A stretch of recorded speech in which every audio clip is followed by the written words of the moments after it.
இது வந்து Wednesday vlog. காலையில எந்திரிக்கிறதுக்கே 6 மணி ஆயிடுச்சு. நைட்டு பூரா நல்லா மழை. 2 நாளைக்கு அப்புறம் இன்றைக்கி தான் சூரியனே உதிச்சிருக்குன்னா பார்த்துக்கோங்களேன்.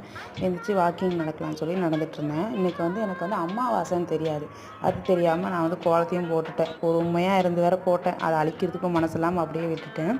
பாப்பா வந்து ஸ்கூல் போகிறதுக்காண்டி மதியம் லஞ்ச் ரெடி பண்ணிகிட்டு இருந்தேன். 2 பேத்துக்கும் முட்டையை வேக வச்சுருந்தேன். அப்புறம் தக்காளி சாப்பாடு தான் செஞ்சுருந்தேன். நான் சிம்பிளாக உரப்பு இல்லாமல் பிள்ளைங்களுக்கு இப்படி தான் செய்வேன். எல்லாமே பேக் பண்ணி பாப்பாவுக்கு ரெடி பண்ணி விட்டுட்டேன்.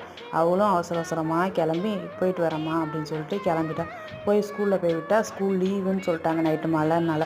சரி அப்படின்னு சொல்லி 2 லாலிபப் வாங்கி கொடுத்து ரிட்டன் வீட்டுக்கே கூட்டிகிட்டு வந்தாச்சு. வந்தோடனே இன்றைக்கி தம்பிக்கு வந்து 1.5 வயசு ஊசி இருந்துச்சு. அதுக்காண்டி நான் கிளம்பிட்டேன். அவன் தூங்கிட்டு இருந்தான். ஆனாலும் டைம் ஆயிடுச்சுன்னு சொல்லி தூக்கிட்டு போயிட்டேன். அவனுக்கு எங்கே போகிறான்னு தெரியல. போட்டுட்டு வந்தாச்சு. ஒரே அழுகை. நைட்டுக்கு வந்து இட்லியை வச்சுருந்தேன். தொட்டுக்க தக்காளி சட்னி வச்சுட்டு இன்றைக்கி நாளை முடிச்சாச்சு.